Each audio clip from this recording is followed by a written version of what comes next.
Bonjour à tous. Bonjour à tous. Bonjour. Aujourd'hui, on va aborder un sujet que vous connaissez certainement, qui est le sujet du divertissement. Je suis accompagné de Timothée Gazo, qui est au marketing chez Cupra. Je pense que ici, tout le monde a déjà été exposé au gaming ou a déjà été gamer une fois dans sa vie.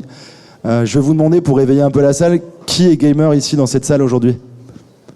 C'est déjà pas mal, c'est déjà pas mal.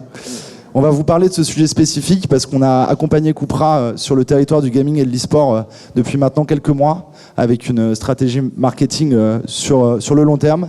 L'idée étant d'installer la marque auprès des communautés gaming et e-sport. Vous le savez, le gaming a explosé depuis plusieurs années désormais. Aujourd'hui, c'est devenu une industrie énorme qui a un chiffre d'affaires 3 fois supérieur à celui du cinéma, 7 fois supérieur à celui de l'industrie musicale, qui pèse pour 175 milliards d'euros aujourd'hui dans le monde. C'est une industrie qui s'étale à des industries connexes, comme le cinéma, avec des films comme Uncharted, des séries comme Arcane. Aussi dans le sport, vous vous rappelez d'Antoine Griezmann qui avait fait une célébration en appelant Fortnite à la Coupe du Monde. C'est aussi un univers qui s'étend à la musique. Travis Scott et Aya Nakamura ont fait leur concert sur Fortnite. Donc c'est une industrie qui est omniprésente et qui nous touche tous aujourd'hui. Les gamers ont bien changé. On est loin du cliché du gamer enfermé dans son grenier qui joue aux jeux vidéo et mange des chips sans avoir de vie sociable. Aujourd'hui, le gamer est comme tout le monde. La moyenne d'âge d'ailleurs du gamer en France est 39 ans. Et on constate une certaine mixité en fait. Il y a autant d'hommes que de femmes en fait qui jouent aux jeux vidéo, que ce soit sur mobile, sur console ou sur ordinateur. Et un Français sur deux aujourd'hui est gamer et joue de façon régulière. Ça a été évidemment boosté par le confinement, avec des nouveaux usages, avec énormément de nouveaux jeux, des nouveaux codes aussi qui sont apparus. Et le gaming est partout et touche toutes les communautés et tous les âges. On va se focuser sur un phénomène qui est l'e-sport aussi aujourd'hui. L'e-sport, c'est la pratique compétitive du jeu vidéo. Ça commence dans votre salon quand vous jouez avec votre collègue, avec votre pote ou avec votre partenaire, et ça finit dans des stades remplis de dizaines de milliers de fans qui vont en fait supporter leurs équipes préférées. Le tout streamé sur Twitch avec des millions de viewers. Donc c'est un phénomène qui dépasse ce qu'on aurait pu imaginer et qui reprend en fait tous les codes du sport traditionnel. Et on distingue deux grandes tendances aujourd'hui dans l'e-sport. On va distinguer ce qu'on appelle l'e-sportainment, donc tout ce qui va être streaming, casual gaming, tout ce qui est en lien en fait avec le divertissement. Vous avez certainement dû voir récemment des projets portés par des streamers sur Twitch qui ont dépassé les attentes en termes d'audience aussi. Et la partie compétitive qui est en fait le vrai niveau expert du jeu vidéo, dans lequel on va retrouver des ligues, dans lequel on va retrouver des équipes, on va retrouver évidemment des sponsors, et on va retrouver tous les codes du sport traditionnel et également des grandes compétitions. Et sur ce phénomène qu'est l'e-sport, on a une cible qui est un peu différente, une cible beaucoup plus connectée, comme le disait tout à l'heure Brut. C'est des cibles aujourd'hui qui ne regardent quasiment plus la télé. On a 60% des fans d'e-sport qui ne regardent pas la télévision chaque semaine. C'est une audience globalement masculine, ce qui va intéresser aussi Cupra, avec 70% d'hommes qui sont aujourd'hui fans d'e-sport et qui passent en moyenne 28 heures sur les réseaux sociaux par semaine. Donc une audience jeune, connectée et engagée qu'on a décidé d'adresser ensemble avec l'aide de DDB, Fuse et Cupra. Alors bonjour à tous. Nous, on est une petite marque récente. C'est la plus jeune des marques du groupe Volkswagen. Et on a souhaité mettre en scène l'ADN de notre marque en s'associant avec vous, avec Webedia, et grâce au soutien de Fuse, DDB et Remind, finalement en activant un partenariat qui commence et dont on vous parle aujourd'hui pour la première fois, mais l'idée c'est de le travailler dans la durée parce que marque récente, on a besoin de travailler un temps court, évidemment, c'est important, mais aussi et particulièrement un temps long de construction de notre image et des piliers et des valeurs qui sont les nôtres. On l'a dit, il y a évidemment une symbiose qui nous unit en termes d'audience. Nos acheteurs et les gens qui consomment nos réseaux, nos pages, ils sont en moyenne une dizaine d'années plus jeunes que l'industrie automobile au sens large. Et c'est pour ces raisons-là qu'on a souhaité, entre autres, s'adosser d'une part aux équipes Webedia et à nos agences, pour commencer par là, mais aussi à Trackmania et à l'éditeur derrière, Nadeo, puisque Trackmania, c'est évidemment 40 millions ou plus de joueurs dans le monde, mais entre autres plus de 8 millions en France, qui est évidemment notre marché de prédilection. On en a même profité pour vendre cette activation à nos petits collègues du Central qui sont ravis de profiter de la visibilité un peu partout dans le monde et notamment en Europe. Donc voilà pourquoi Trackmania. Et puis notre marque, elle est vraiment axée sur la sportivité, sur l'émotion. On réinvente un petit peu l'amour de l'automobile, de la belle machine. On est une marque du 21e siècle et donc il ne s'agissait pas d'aller activer sur des supports traditionnels pour nourrir l'ADN de la marque, mais au contraire de s'associer à des marques avec un gros M qui véhiculent ces mêmes valeurs de progrès, d'innovation, de sportivité, d'émotion, et le tout dans des environnements extrêmement quali et premium, et où le jeu, le plaisir, l'émotion jouent tout leur rôle. Donc, plutôt que de mettre des billboards publicitaires le long de circuits existants, on a opté pour une approche extrêmement différenciante, extrêmement alternative, qui est de proposer à Nadeo de construire des maps ensemble et de construire un plan dans le temps sur 8 mois, je crois désormais, où on va réaliser en fait une map tous les 15 jours. Il y a 3 districts, 4 maps par district, donc on va avoir aussi un plaisir de jeu dans la durée, renouvelé avec différentes skill sets requis pour évoluer sur chacun des niveaux, chacun des districts, chacun des maps. Et une jouabilité, un plaisir au volant et derrière son clavier ou sa console bientôt, sans cesse renouvelé. Voilà, donc je l'ai dit, il y a énormément de maps, il y a énormément de plaisir, différents skill sets, et ce qu'on a voulu, c'est vraiment vous proposer aujourd'hui un petit aperçu de ce à quoi ça ressemble pour que vous ressentiez cette émotion-là de votre côté aussi. Tout à fait, je vais vous lancer une petite vidéo qui illustre bien ce projet de ville futuriste qui est Neo Cupra.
Donc pour relayer et événementialiser cette opération développée avec Nadeo, ce projet Neo Cupra qui est ambitieux, comme vous l'avez vu, avec différents niveaux et une vraie immersion au sein du jeu pour la marque et pour les utilisateurs, on a construit avec Fuse un dispositif multilevier qui visait à toucher les communautés fans de gaming et d'e-sport, mais pas que. Grâce à plusieurs leviers, on va aller multiplier les touchpoints et promouvoir en fait ces univers et créer une vraie compétition auprès des audiences gaming. Vous le savez, le live streaming a redessiné les codes de la consommation de contenu aujourd'hui en digital. Aujourd'hui, quand on consomme des live streams, on est sur une approche différente. On a tous tendance à scroller sur nos téléphones, sur TikTok, Instagram, et à être exposé à des milliers de contenus différents. Quand on est devant un contenu live streaming, on est sur une autre expérience. On va prendre le temps de consommer un contenu qui dure en général 1 heure, voire 2 heures. On prend le temps d'échanger avec le créateur parce qu'on a la possibilité de le faire via le chat sur Twitch. Et on est vraiment engagé en tant que communauté derrière les créateurs qu'on suit et qu'on accompagne. Et ça, je crois que c'était une des missions les plus importantes, c'est que on n'a pas la prétention de construire une marque qui est monolithique. Au contraire, on veut que les communautés avec lesquelles on travaille nous aident à concevoir le présent et le futur de notre marque, qu'elle soit aussi adaptée, fluide et réinterprétée au quotidien par ce qu'on appelle, nous, la tribu, la tribe, de ceux qui nous aiment, de ceux qui nous suivent, de ceux qui co-créent et contribuent à faire évoluer la marque. Et dans ce cadre, le dispositif répondait parfaitement à ces objectifs-là. On ne peut pas parler de live streaming sans parler de Twitch, forcément. Et vous l'avez vu, c'est une plateforme qui, aujourd'hui, déchaîne les passions. On a assisté depuis plusieurs années à une diversification des productions présentes sur la plateforme. On retrouve évidemment tout le circuit compétitif de l'e-sport avec des compétitions liées à FIFA, liées à NBA 2K, liées à beaucoup de licences de jeux. Mais on assiste surtout à des nouveaux contenus qui parlent d'autres sujets que du gaming. On a Zerator qui a réussi à réunir 10 millions d'euros pour des associations grâce à son événement, le Z-Event. On a Squeezie qui a organisé une compétition ambitieuse autour de la Formule 4 lors du Grand Prix Explorer. Et d'ailleurs, Cupra était déjà partenaire de l'événement à travers Domingo qui a participé à la compétition avec Cupra. Et la semaine dernière, vous avez peut-être vu ce match France-Espagne entre streamers qui a été en fait le record d'audience sur Twitch en France en termes de viewers et qui a réuni en fait les plus gros streamers français, les plus gros streamers espagnols qui se sont affrontés dans un match de foodtainment. Le niveau n'était pas le niveau de l'équipe de France hier ou avant-hier, mais en tout cas les audiences étaient ultra passionnées, ultra engagées, et on assiste vraiment à une émergence de nouveaux contenus qui est énorme sur cette plateforme et qui est en mesure en fait de réunir des communautés très fortes et très engagées. Et donc avec Cupra et Fuse, on s'est réunis pour définir des objectifs précis en vue de relayer ce qui allait être produit avec Nadeo. Oui, l'idée c'est bien évidemment pour une marque récente de gagner en notoriété auprès de cette nouvelle population, auprès de ces nouvelles cibles, mais aussi en préférence de marque, parce qu'on essaye, parce qu'on a ça en commun, de coller aux préoccupations de ces communautés-là avec une vraie démarche plus éditoriale, vous l'avez compris, que publicitaire. Et puis de véhiculer par là même des valeurs qui sont les nôtres, mais qui sont aussi partagées avec les communautés. Le côté très esthétisant, tant du jeu que de nos produits d'une part, et puis une dimension plaisir, une dimension fun de conduite délivrée à l'occasion de chaque circuit. Voilà. Et puis pour finir, comme je l'ai dit, on n'est pas là pour faire des one-shots, c'est une démarche pérenne dans laquelle on essaye de s'inscrire. Et donc de construire un plan, et on va en parler dans quelques instants, avec un point culminant de compétition à la fin qui s'étale sur une bonne partie de l'année. Et on a essayé de remplir tous ces objectifs avec les contraintes de la plateforme Twitch. Vous savez à quel point les communautés sont exigeantes sur Twitch, à quel point on peut se vautrer aussi. Et donc on a, comme l'a dit très bien Timothée, voulu construire un asset qui allait vivre dans le temps, qui allait respecter les codes de la plateforme Twitch et les codes des gamers, et qui allait pouvoir devenir une IP qui serait pérenne par la suite. Et du coup, Fuse nous a sollicité parce qu'on est un acteur Webedia qui est historique sur le sujet du streaming et de l'e-sport. Depuis 2017, le groupe a accéléré la production de contenu lié au live streaming et à l'e-sport. Il a mis vraiment des moyens, et aujourd'hui, on a chez nous des streamers, des studios, des moyens de production qui nous permettent de développer des IP ultra référentes sur la plateforme Twitch et ultra référentes pour les gamers. Vous avez certainement déjà entendu parler de Popcorn, l'émission de Domingo, qui est la première émission sur Twitch aujourd'hui. Domingo est lui d'ailleurs même le premier Twitcher français.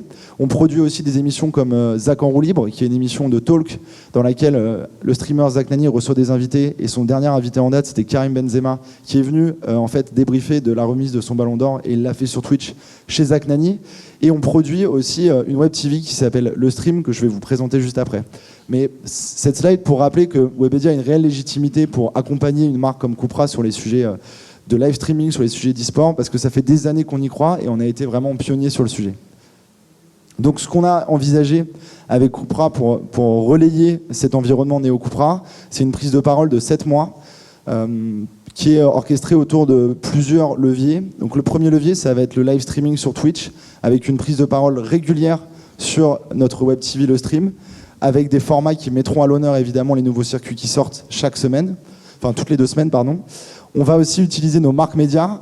Chez Webedia, on a la chance d'avoir des marques médias très fortes comme jeuxvideo.com ou MGG, qui sont des vraies références pour les communautés gaming et qui vont éditorialiser l'opération et relayer aussi les sorties de ces maps.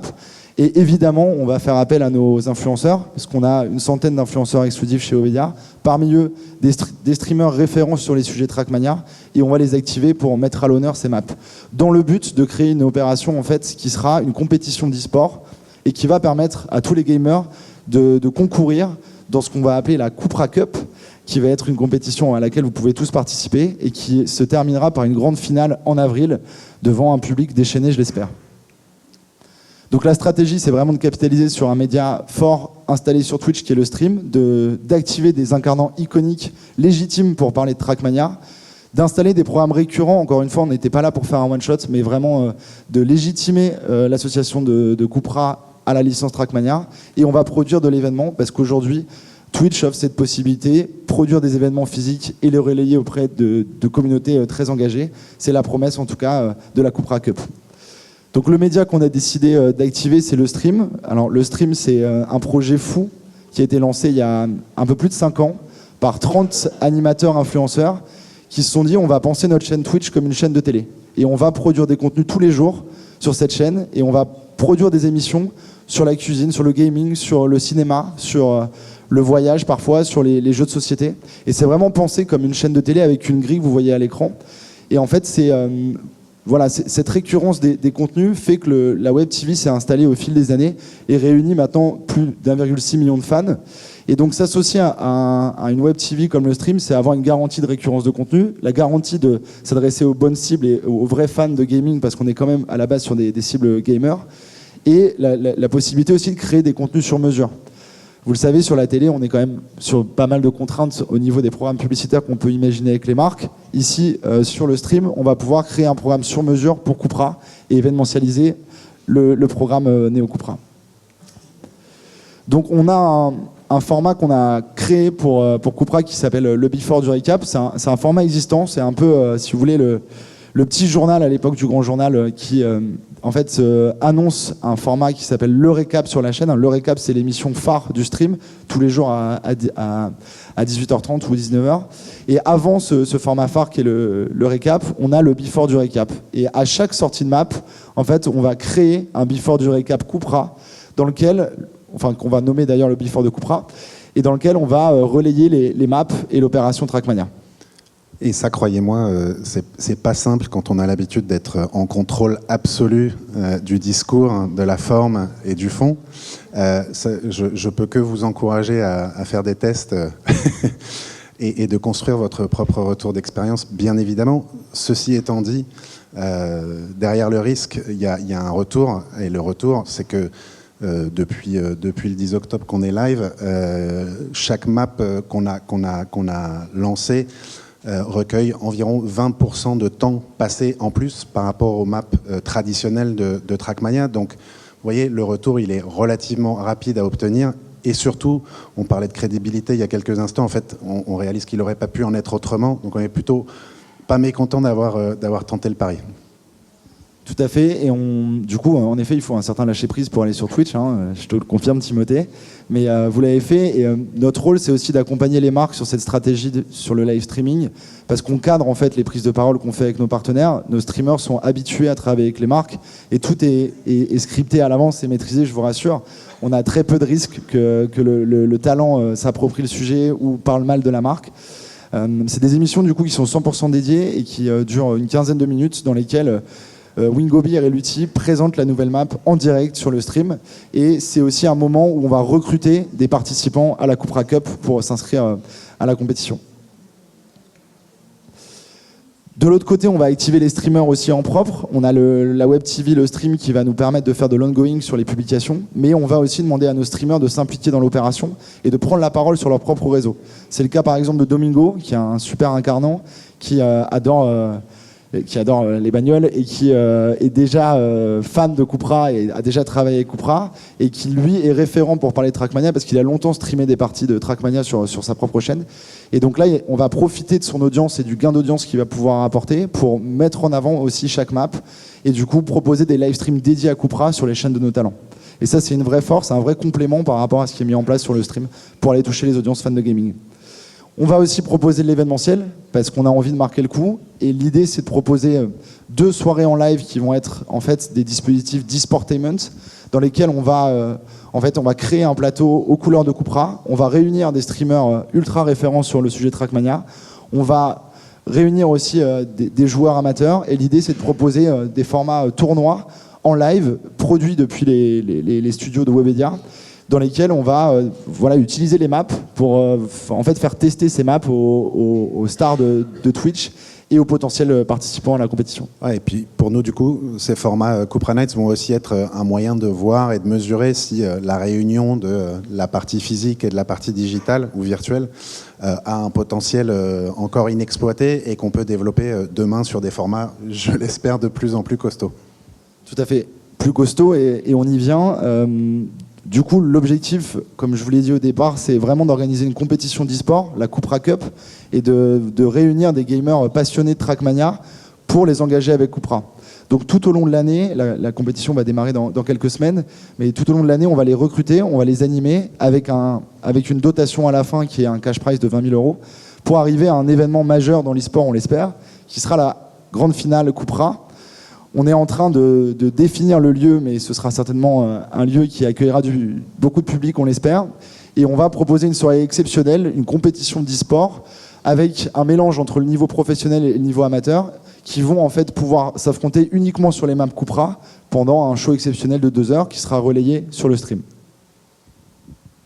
Je crois que tu as tout dit. Je crois que j'ai En tout cas, rendez-vous en avril pour cette compétition. Pour tous les gamers dans la salle, vous pouvez très prochainement vous inscrire à la Cupra Cup et n'hésitez pas à vous rendre sur le stream pour regarder les contenus qui sont produits. Je tiens à remercier toutes les agences qui ont participé au projet, Fuse, DDB évidemment, Cupra et Timothée, ainsi que toutes les équipes. Tu m'as volé ma réplique. Pardon. Mais un grand merci aux équipes. On est évidemment hyper fiers, on est surtout très ambitieux et avec une envie de voir comment ça délivre demain. Et on vous invite tous à vous inscrire à la Cupra Cup. Un grand merci de votre attention. Et je crois que maintenant... Je crois qu'on peut prendre quelques questions si vous en avez. Question peut-être un peu indiscrète, donc ne vous sentez pas obligé de me répondre, mais Trackmania égale pour beaucoup de personnes Zerator. Est-ce que c'est une... Est-ce que vous avez essayé d'avoir Zerator dans le dispositif et pour X ou Y raison ça s'est pas fait ou voilà, pourquoi ne pas avoir potentiellement pensé à lui? C'est une excellente question. On s'est évidemment posé la question. Trackmania est un territoire de Zerator. Il a fait aussi une Trackmania Cup de son côté, qu'il a organisée, qu'il a vraiment réussi en plus avec beaucoup de public et beaucoup d'attentes et de retombées. Et on s'est posé la question de l'activer, mais comme on était, encore une fois, pas sur un one-shot, l'idée c'était vraiment d'installer Cupra sur le long terme, sur différents touchpoints de la communauté gamer. Et tout a un coût aussi aujourd'hui. Et activer Zerator sur 7 mois, c'est pas exactement les mêmes budgets que d'activer un média comme le stream. Donc évidemment qu'on a pensé à Zerator, mais finalement on a décidé de partir avec notre Web TV et nos incarnants légitimes pour parler de Trackmania. Il y a des territoires qui sont propres à certains streamers, mais un sujet comme Trackmania est tellement vaste qu'on peut l'activer avec d'autres talents, mais on y a pensé évidemment. C'est quelque chose qu'on s'interdit évidemment pas dans les mois et années qui viennent, avec lui ou d'autres d'ailleurs, puisque le territoire du gaming d'une part, et puis du racing d'autre part, et en l'occurrence on a réussi à les réunir ici, nous permettent d'entrer de plein pied dans le monde de l'influence, dans le monde de ces personnages-là, donc à suivre. Top, merci. Bonjour, j'enchaîne parce que du coup il y avait un point budget. Est-ce que vous pouvez ou pas nous donner un ordre de grandeur du budget qui a été mis en place? Je te laisse répondre, Timothée. Non, je vais pas vous donner de chiffres très précis, mais moi j'ai envie de vous répondre que ce qui compte, c'est pas. Alors évidemment, c'est une partie importante, mais sans botter en touche. Il ne faut pas regarder cette année. Il faut regarder au moins à 3 à 5 ans, d'une part. Se dire et le vendre de la sorte qu'on ne va pas mesurer le ROI de cela sur les ventes à court terme, mais plutôt d'essayer de mettre en place des méthodologies de post-test au fur et à mesure de la durée des 7 mois, d'une part. Et puis, c'est tout le match que je nous souhaite sur les 2-3 ans qui viennent, de mesure du ROI, tout simplement, en termes au regard des indicateurs qu'on a développés au début, c'est-à-dire la noto, la préférence de marque, Fun to Drive et ces valeurs de marque-là. Voilà ce que je peux vous répondre. Est-ce qu'il y avait d'autres questions?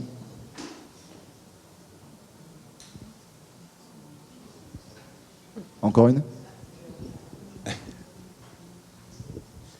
Une deuxième. Twitch, évidemment, trop cool, et avec Trackmania, c'est sûr que ça fait énormément de sens. Est-ce que vous avez aussi pensé à peut-être élargir le scope en mettant d'autres activations sur TikTok ou sur Instagram, avec un dispositif un peu plus vie réelle, avec des vraies voitures et autres, ou est-ce que vous êtes vraiment 100% concentré sur Twitch? Alors, pour te répondre, c'est une très bonne question aussi. J'en ai pas parlé, mais quand on pense des contenus sur Twitch aujourd'hui chez Webedia, on les pense pas pour qu'ils aient une durée de vie de 2 heures qui vivra uniquement sur Twitch. L'objectif, c'est de pouvoir retrouver ces contenus sur les autres plateformes par la suite. Donc déjà, à chaque fois qu'on fait un dispositif sur Twitch avec Cupra ou avec tous nos partenaires, on le retrouve ensuite sur le canal YouTube en best-of ou en format long, et à chaque fois, du coup, on touche d'autres communautés via YouTube. Ce qu'on fait aussi très bien, c'est qu'on reboutique les meilleurs moments de chaque émission qu'on va développer ensemble pour les diffuser sur d'autres plateformes. On va faire de l'upcycling de format et on va pouvoir diffuser ces séquences sur TikTok, comme tu l'as dit, sur Instagram et sur toutes les plateformes envisageables. L'idée, c'est que la durée de vie d'un projet Twitch ne dure pas que les 2 heures où on va prendre la parole sur cette plateforme, mais puisse durer sur 3 semaines, 4 semaines et toucher différentes communautés, en effet. Et puis de notre côté, on mature aussi la réflexion multiplateforme, évidemment. Donc je vous cache pas que c'était aussi une forme de test, évidemment, que d'entrer sur Twitch là-dessus. Maintenant qu'on sent qu'il y a du répondant et que ça commence à porter ses fruits, c'est vrai que dans le cadre de... C'est tout le mal que je nous souhaite encore, une saison 2 et ou 3, on va penser à un dispositif beaucoup plus large maintenant qu'on sent que ça répond. S'il n'y a pas d'autres questions, on va conclure. En tout cas, merci à tous pour votre attention. J'espère que le sujet vous a intéressé. Et merci à toi, Timothée. Merci à vous et merci à tous.